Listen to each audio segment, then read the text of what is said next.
But we are into champion select straight away, as you mentioned, pretty quick here as Azir immediately removed. Gangplank, no surprises, is going to take the bench as well.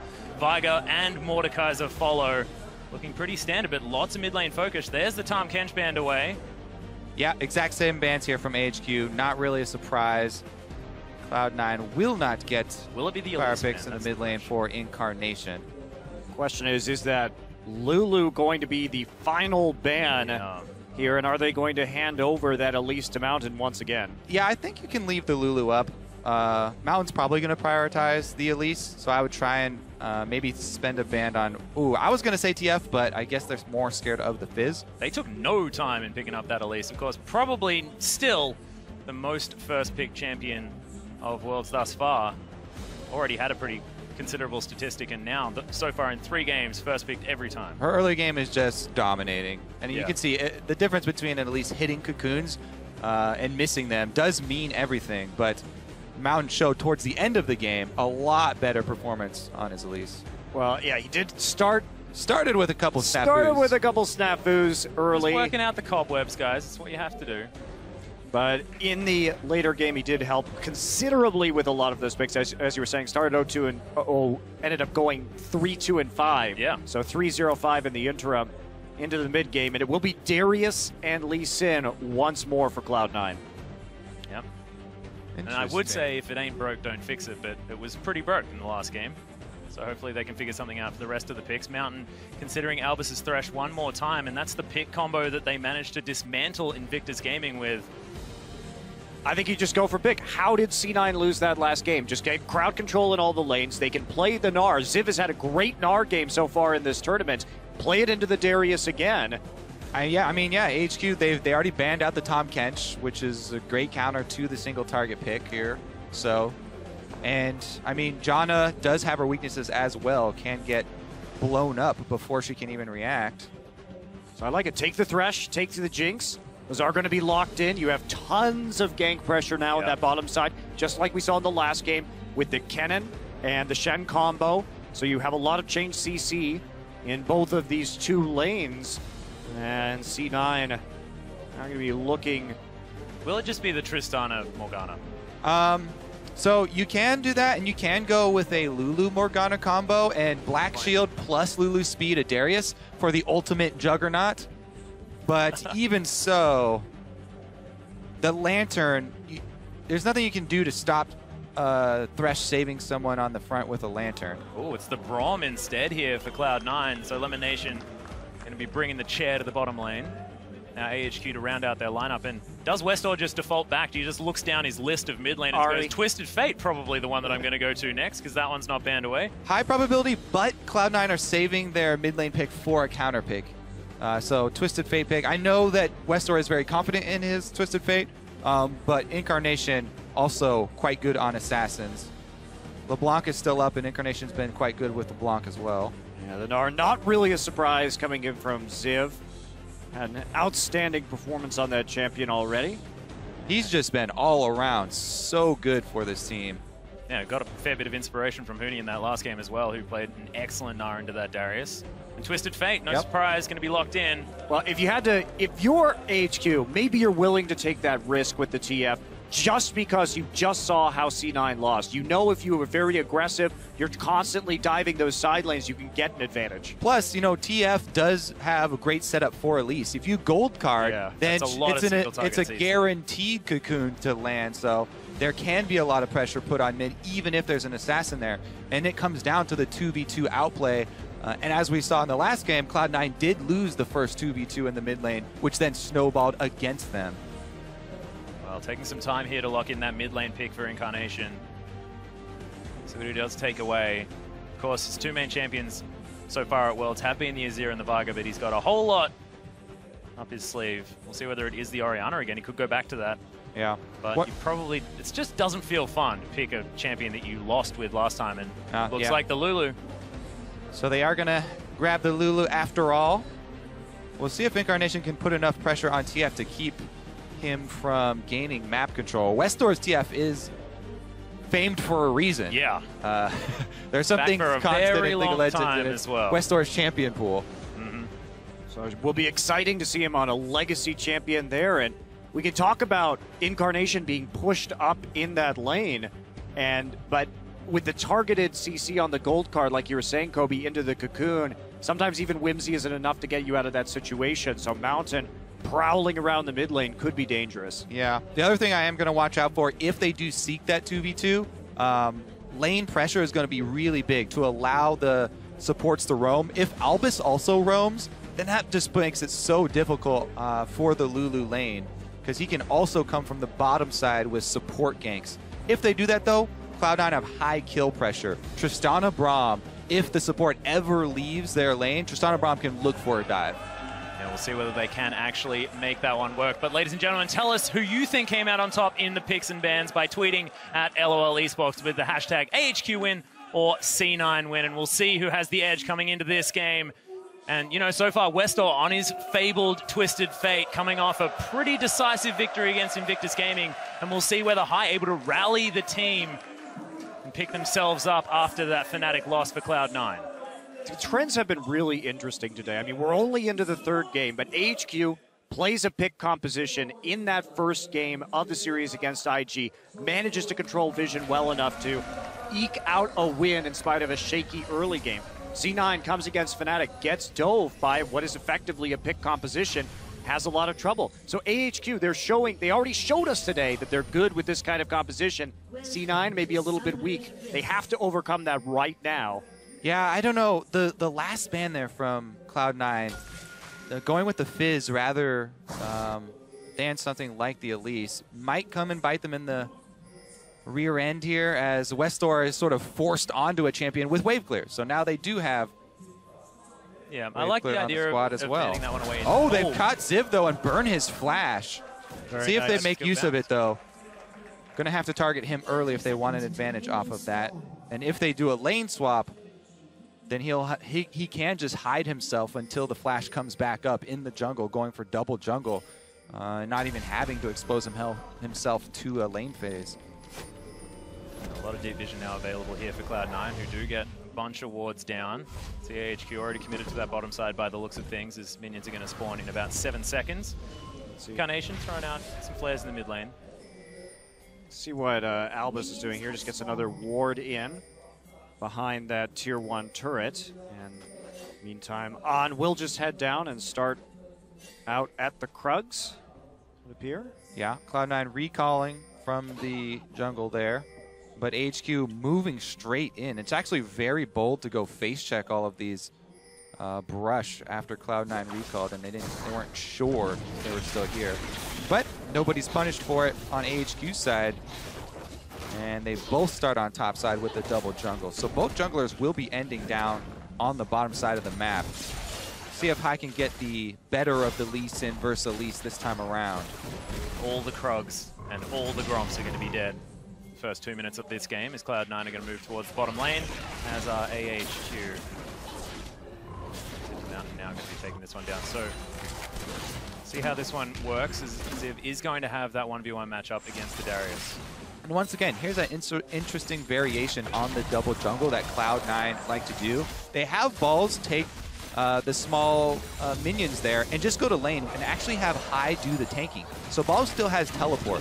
Cloud9 have actually invested High's health pool into a teleport advantage for Balls.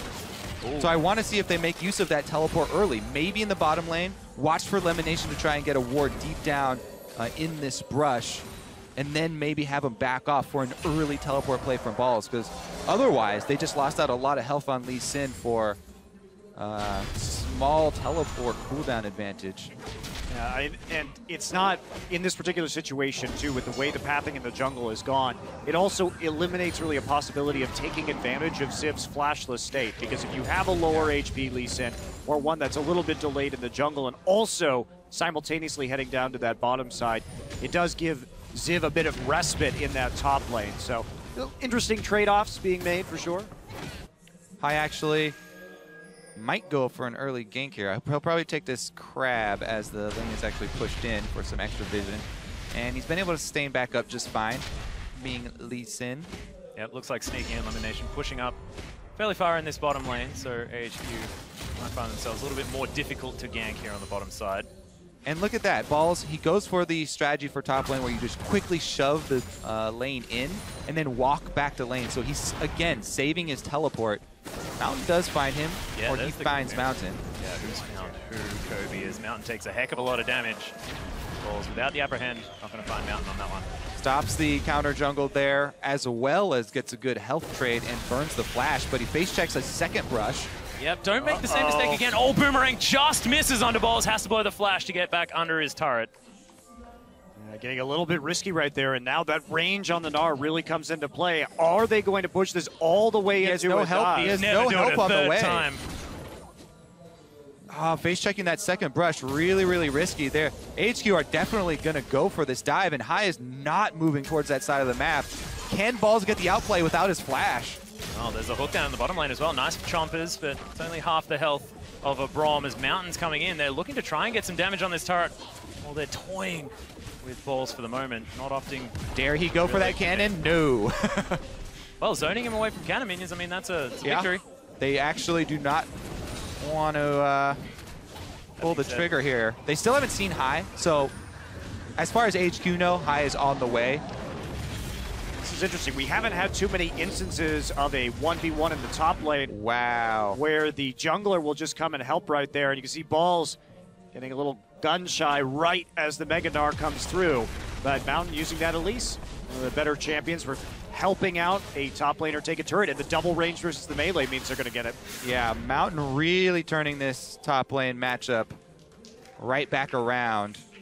And that was a full wave of experience the Ball just missed out on then. So Ziv moving towards level 6 while Ball's yet to hit that level 5 mark. Having that advantage. Well, they're really investing a lot of their time into Ziv. When you let the jungler just sit in the top lane, you give the enemy team so much more information, and also you can see that C9, the price of this, they've started to get a pretty nice CS advantage on the bottom side of the map here because they've been able to play so freely without concern for the enemy jungler. Also, the advantage that High got from farming for pretty much that entire time. He's even been able to go back, grab that Chilling Smite as well as the longsword, so he's ready to fight. Flash back up for Ziv now. So he successfully waited out that time period with the extra Elise pressure. Can't be trouble to clear out that ward. Yep, no. Doesn't have time. It's got to be killing them Krugs. Ziv going to hit that Mega Gnar now as well, level 6 to level 5, so Ball's probably not going to go too aggressive, but pretty safe at the moment with so much health. Now hits level 6. Very curious to see how far Ziv wants to push this and where Mountain's going to go next, because that top lane turret is just hanging on by a thread. And do they want to try and push it out and get a freeze back? How much do they want to deny Balls in this matchup? Because in terms of CS, he's doing just fine. Botted. They see Elise, though, with their River Pink Ward, so High's going to go for that counter jungle because he knows where the enemy jungle is. Westor's level 6, though. He's going to teleport in. Oh, High. Oh, High actually could be in trouble here as the blue buff is up. Ziv hops over the wall. They spot him out. Flash already burnt. Twisted Fate moving back towards the mid lane. Flash for Grom. Worth? Yes, sir. Yeah. It's 100 gold, man. It's actually definitely not worth because Lee Sin hitting level 6 and having Flash is probably a good just idea, in case you didn't catch that. Sarcasm, everyone. Sarcasm. Nailed it. High making his way around again, but he's going to be spotted by another ward. Oh, just misses the Sonic Wave, so can't steal away that blue buff, and Mountain is going to lock that one down. But Westor, he doesn't get it. That's still huge, though. Not having the blue buff on the Twisted Fate, this just increases the bully potential that Incarnation has. He's been doing a great job building a CS lead in that mid lane. So, and just Westor always in vision, always bottled up, and now without the freedom with the blue buff to really push out that wave. Yeah, Cloud9's gold through jungle camps and lane CS now, up to 500 though. High actually definitely outperforming so far. A little bit of a lead. Balls gets pushed off the lane though, and that will swing the gold right back around if Ziv decides to finish this off again. Yeah, good freeze coming in too. Leave it as a freeze as well. This is it's ahq's plan coming together right now. They took the hit in the other lanes, and the advantage is this. Store with the gold card. That Polymorph is going to at least allow him to wander away as a seal, which is more than fun. But he's being so bullied out of this lane. And a lot of it comes to rest. Oh, look at this jungle camp here, though. Oh, goodness, yeah. Incarnation moves first from the mid lane. Good positioning. Yeah, the Winter's Bite does come down. Last proc of that passive, not quite there yet as the flash does come through. Decent use of the Death Sentence comes down and Westor finds himself all on his own, but Sneaky jumps in. Mountain uses the repel, may have to flash out of this one, does so over towards that Krug camp, and Westor, now there's 5 C9 members in that jungle and Balls can't quite close the gap on the Apprehend. Gonna go for that red steal though. Cloud9 get the invade. Couple of flashes traded there. Braum passive dropping off of Elise was crucial. They couldn't get that last hit. And C9, they saw the freeze coming into the top side. Sneaky grabbed. Yeah, there it is. The Chompers come down as well. Nice unbreakable from Lemon Nation, but takes the Lantern to try and get round to the other side. Albus gets stunned up. On flashes forward, the last auto attack calculated right there for the Jinx, and Lemon Nation is going to die for the double. Arn is getting huge in this game already. ahq now trying to follow up. The gold card's down under high. Westor says thank you very much. He's coming back again. There's the gate. Yep, looking for more as Balls able to get a lot of damage through the dunk. Flashes out of the way, but it's not enough. Balls is going to sacrifice himself. Ziv gets a piece of the pie. And ahq now pushing on the bottom lane. This game just exploded. And Incarnation going to take the mid turret, so Cloud9 gets something for that. Remember, Incarnation can't follow this game. He doesn't have TP. Worrying trend for Cloud9 is this is the 5th game in a row. Well, not in a row, but the 5th game that they have given up the first blood. ahq with the outplay down bottom. That was a very nice combination with Albus and On. So I want to talk about how that play got set up. So it all came from the tower take in the top side. When we saw Ziv take that turret and get the freeze, Balls did not want to overextend into that lane, which caused him to roam down and try and make a play on the bottom side where they had been pushing all game. And then this happened. On pushes the wave up, and then Sneaky gets caught very cockily walking into this lane, and they're going to get attacked by the minion wave here too. This is the impressive part from On. The flash for the rocket turns around. Auto attack's already in the air, so Sneaky even wastes his flash as well, and they turn it around. As you know, High gets caught by the gold card from Westor teleporting in as well. Yeah, and Westor still has the gate and the Destiny up, so he's able to get under that turret. Does sacrifice himself to Balls, but Balls falls too. So this was entirely a chain of plays that started in the top lane with the tower going down, ended up with Cloud9 trying to make a power play on the enemy side, and then ahq pushing up and kind of Sneaky and Lemon getting a bit too cocky about how they could return to that wave. Yep. High going aggressive again, though. Yep, takes the Lantern out, does Mountain, as Lemon Nation is going to get caught up by the Death Sentence, but ahq going to be safe for now. Westor looking to try and start something. Locks in the gold card. Ziv also cutting them off in the river. 3 versus 1. There's no Mega Gnar. If the skill shots land, they didn't. Apprehend does, though, as Ziv just going so aggressive. Doesn't have anywhere near a Mega Gnar. This could be just handing Balls another kill. High grabs it as Ziv falls down. And ahq, they are going to have Albus fall as well. It's going to be the Braum locking him down with the passive. Yeah, dangerous game there by Ziv. You know, he was lucky when the 2 skill shots landed, but stayed in range. Balls apprehends him, and he goes down, burning the flash as well, so Cloud9 strike back. That was perplexing, though. Ziv, I don't quite understand. Dodges everything, and then just wanders casually back in. Yeah, well, he doesn't have the Mega Gnar. You have to assume that there was a miscommunication there because he went back in on that. Perhaps thought his teammates were closer than they actually were, but definitely a misplay. And he's going for that Frozen Mallet first in this game, so looking to kite that Darius in the laning phase. With those kills as well, if Cloud9 can even up the turret score, they'll get right back to even. Possibly even in the lead as well. Look at that CS deficit for Incarnation against Westor. That is huge. 36 CS at the moment. Stack Deck is going to be doing some work here for Westor to try and give him some extra cash, but they're not going to be working out. Just completed those Lucidity boots. Look at this extension here by Ziv on the top side. They know he doesn't have flash now.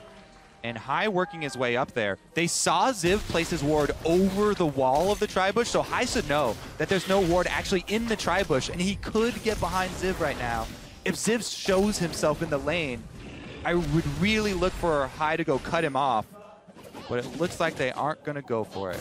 He's going to kite the wave a little bit right there. And you know, in spite of that big CS differential in the mid lane, the actual gold value is less than 200 right now due to the kill, due to the stack deck, due to the extra tower. So it's actually not going quite so badly as you might assume for Westor. He is playing so far back in the lane, though. Still understands that he can get bullied out by the Ignite on this Lulu. And it's interesting how Lulus play so differently based on that summoner spell. You see that the teleport Lulus will play a lot further back, whereas Incarnation wanting to bully as much as possible to make use of that summoner choice. I'm very curious. I think that Cloud9 may have not been watching as Ziv was clearing the pink ward. And they just assumed that since he cleared it, he also placed one in the tri-bush. But got to pay attention to those small things. Down bottom, though, by Dragon. Now looking to get up some vision of their own. I don't think either team starts it off blind. Both teleports are ready. Well, ahq moving around immediately, sweeping out the vision, but Riftgutler is going to be collected there from high. So full vision of the area for now. Mountain is going to discover a ward, and we'll see whether Elimination can be enough to deter him from removing it. Yeah, defending the pinks is extremely important right now. Cloud9 have invested a lot of gold in the vision around this Dragon. Elimination going to take a lot of damage, though. There's the death sentence back. They really want this kill. That is going to be secured by Arn as he tries to flash the wall. Defending pinks, very important. Not that important, though, to sacrifice your life for it. Your point was very well proven, though, Kobe. I liked it. Well, up until that point, too, C9 got the Scuttle Crab. They had a very good position on the river because ahq had pushed up. They were worried about the Dragon being taken, and Sneaky was starting to push it back out. They were moments away from making a very good Dragon play there, and it just all came unraveled. Little bit too risky right there. Trying to take out the pink ward.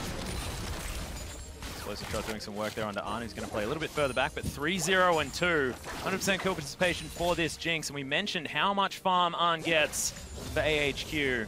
See whether he can carry forward. Also, Cloud9, after that elimination going down there, they're going with a kind of a risky play here. They decided to have balls freeze in the top lane against the team with TF.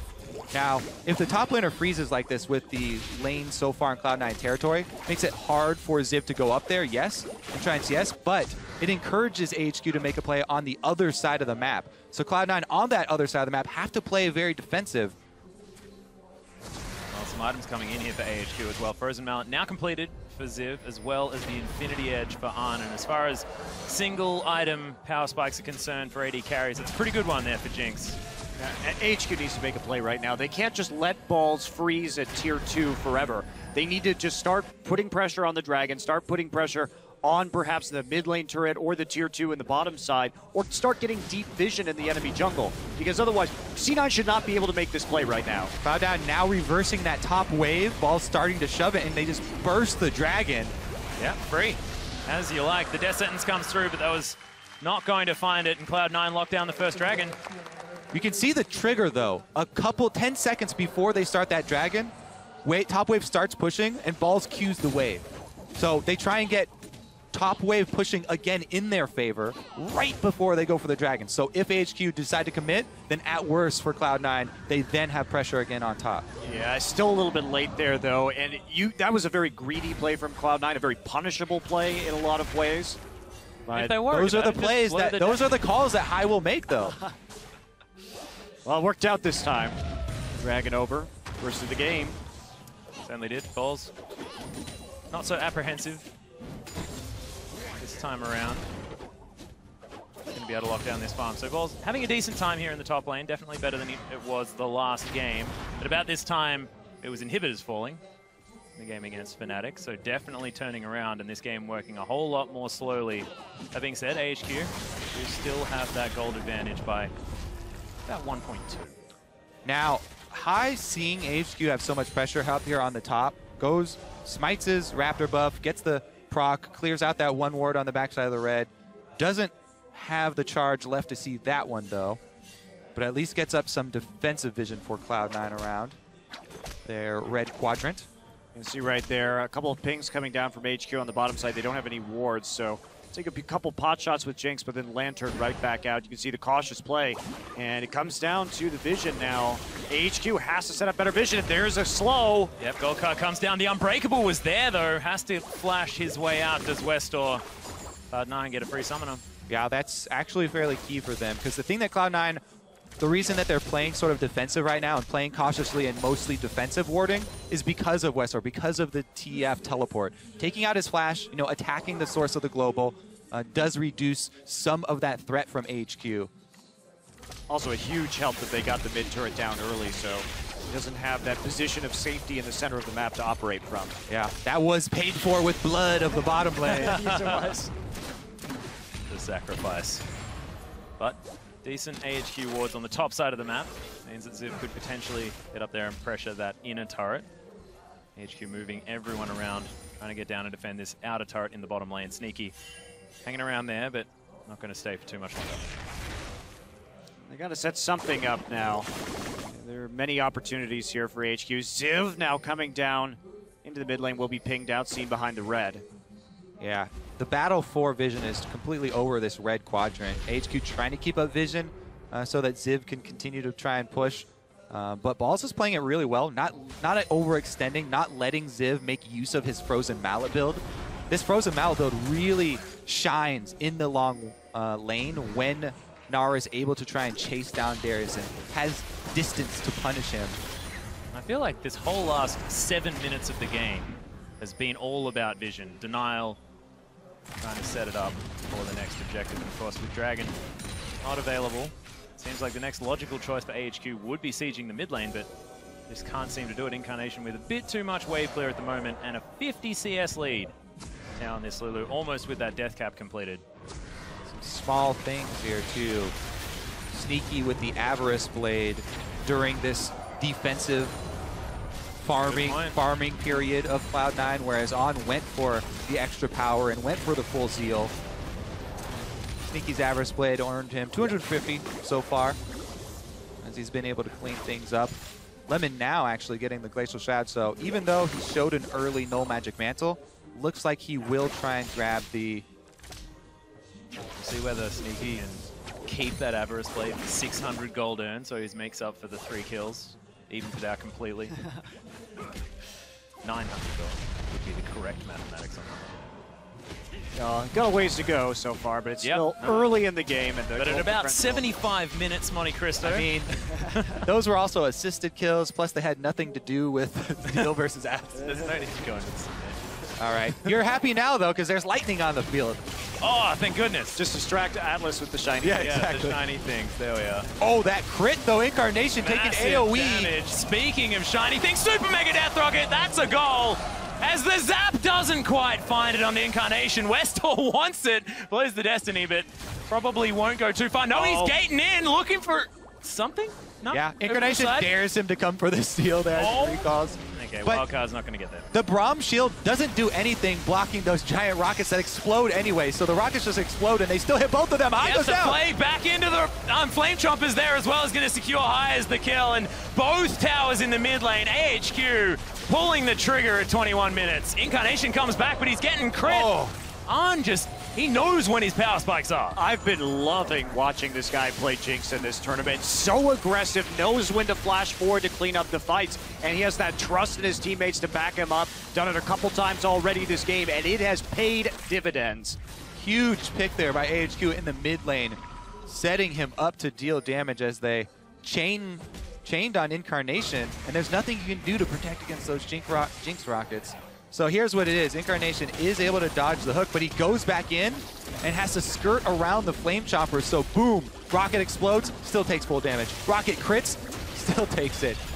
Bromwall did block one of them, but man, absolutely destroyed there. And it was such a huge swing because they got 2 turrets after it due to the Jinx quickly taking the turrets. And Westor too, his use of his ultimate may have seemed a bit gratuitous, but he actually delayed Incarnation's recall. He has a Lich Bane, so that bought them even more time to take a second tower, so it actually worked out quite well. And if you're talking about being able to take things from these fights as well, with a Twisted Fate with a Lich Bane as well as a Jinx, they can destroy turrets so quickly. As Ziv going aggressive onto Sneaky. Gold card's down. Sneaky definitely caught in the wrong position there as Balls teleported in, but I don't know whether it was the best idea. Death Sentence doesn't land, but it doesn't matter. Everyone's piling on top of the top laner, and ahq grab another couple of kills. I mean, Cloud9 were playing defensively for so long because of the Twisted Fate ultimate, but here they just lost it after losing that huge play in mid lane, and they overextend up top, even use teleport to give an extra kill away to ahq. very big swing. Hello, Incarnation. There's the Destiny one more time. The red card's been locked in, but it doesn't seem to matter here as Ziv. He's going to proc the Hyper. High finds his way down. Westor not quite with that Zhonya's just yet. But Ziv with enough pressure. The Sonic Wave did land, but they've killed him in time. There's no way you're getting around that. It doesn't matter if it's a gold card or a red card because the Frozen Mallet from Ziv is just going to lock you down on the escape. And ahq finding the picks for the second game in a row today, for them at least. Yeah, and it always looks so much cleaner after the 20-minute mark. It seems like this team just sort of lays in wait and then jumps out and destroys you when they can roam around the map and get these picks. Mountain does find the lockdown, and Sneaky's just going to die. That cocoon was fantastic, and Lemon Nation, he's probably going to follow suit. Glacial Fissure is not going to be enough. Well, ahq, they just waited very, very patiently for Cloud9 to make a mistake. They had a pink ward in that brush in the mid-river on the bottom side. And when Incarnation came back for the face check again, they just snapped their trap shut and took a hell of a lot on the map after that. Second dragon of the game. It's like it's going to be theirs. Yeah, Westor going to help lock that one down with Arn as well. So it's going to even out the dragons. And High going to be taking down his Gromp. But what does Cloud9 do to try and turn this one around? Do they need to now start grouping up for these potential team fights with the added advantage of a Lulu? The problem is right now for Cloud9 is that the Zhonya's Hourglass has been completed for Westor, so he can actually initiate these team fights, and then the follow-up from Zivs with a Randuin's Omen is absolutely brutal, so even team fighting may not be an option. Yeah, plus with the Baron buff on ahq right now, they can have Westor split. They'll get a whole bunch of pressure. They can clean up that last secondary turret, and just like that, 10,000 gold lead almost earned here for ahq. Yep, cheeky ward from Cloud9 is going to spot Mountain here for a moment. Oh, that cocoon was very lucky. If he'd put on any weight at all, that would have hit. If only he was a little bit taller. But a Yordle, sadly. Yeah. Kobe and I can identify with that song because he wishes he was a baller. We know that because of his ID. There's already a shot caller on the team. Oh dear. Well, Baron buff swirling around Ziv, allowing him to push up this way, but you can see ahq have their eyes on the mid lane as well. The inhibitor turret now under fire as Arn's going to make his way in. Get that minigun out, start shooting that turret because that's going to fall so quickly. ahq are going to cop a zap. Now the wave clear arrives. You got to remove them from this turret. Jinx has been one of the most successful stories here as far as single champions. Did lose quite a lot of momentum yesterday. Yeah, before yesterday was 9-2. After yesterday was 10-5, but a couple more wins coming in today. These AoE rockets on the grouped up C9 definitely doing some work. ahq trying to tank this one out as best they can. Mountain, not exactly the tankiest Elise as he's opted for that Rylai's Crystal Scepter as his second item, as well as that Runeglaive, of course. C9 and the Nation took a lot of damage, but they're still trying to defend this turret. Don't know how much longer they can do so, though, as High looking for a potential engage. Balls does get the upper hand off, but High's already dead in this fight. There's the death sentence under Lemon Nation, and it's all falling apart. Destiny comes down, Incarnation melting at the hands of ahq, and Arn just running towards the fountain. Sneaky trying to do battle with the added bonus of having his health regenning. Buster Shot comes in, the explosion, he wants to share it with his teammates, but this looks like ahq closing out this match. The Nexus turret's being destroyed, and this is a completely different ahq. This is not a 1-2 ahq, this is a 2-0 this week around. What a stunning performance from this Garena side. Absolutely, playing the pick comp again, and Cloud9 falling to more or less the same strategy 2 games in a row right now. They've got to look forward to this IG match later today. They only need this one win to make it into quarters. But guess what? My dream of the 3-3 tie is still alive. We made it through half the day. Come on. I believe it's I hope that Monty's dreams do not come true. You don't want the 4-way 3-3 tie for the epic tiebreaker? We need it. I want it. Completely the drama, Kobe. I actually do think that the really apparent thing here for this game, HQ on blue side, a completely different animal. When people don't get to double ban Westor, yeah, magical things happen. You know, the Twisted Fate left open this time, huge for them. And that speaks volumes for the potential, you know, 3-3 going through here for ahq. I mean, the next time they're on the other side of the rift, it might be more difficult for them to pick up a victory. I want to talk about Ziv, too. What an outstanding day this top laner is having. He is looking absolutely brilliant. The whole tournament even, yeah. It's definitely a very strong player coming into this and having his team play very well around him to make sure he gets ahead and make sure he gets those advantages. I think the story here, though, has to be on, because this guy's Jinx was unbelievable this game. Well, we talked about he's only second behind Imp in CS between 15 and 30 minutes. He gets all the gold. So you have to be able to deliver. He delivered. Yeah, I mean, and coming into this tournament, we talked about, we set him up. You know, he has the highest CF differential of anybody here coming in. You know, HQ like to focus on him, get a lot of money, dive the bottom lane, make sure he has that advantage. And he has performed really well.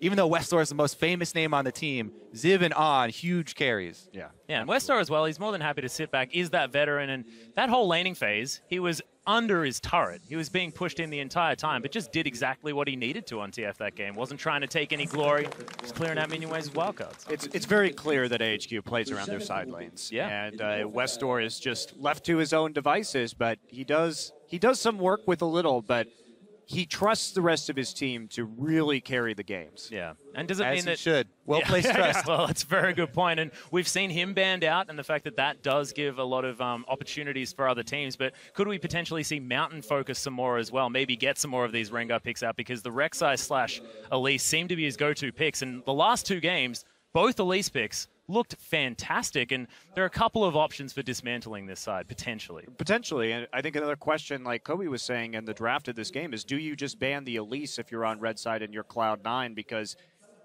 that pick seems very strong against C9 right now. Yeah, I mean, just in general, Elise right now. So much momentum for the early game you can get. And such a high percentage of first pick as well. So if you're on the blue side, generally, you're going to be getting an Elise. It just seems to be the thing. So we'll see what happens as we move forward. Of course, still 3 more games, ladies and gentlemen.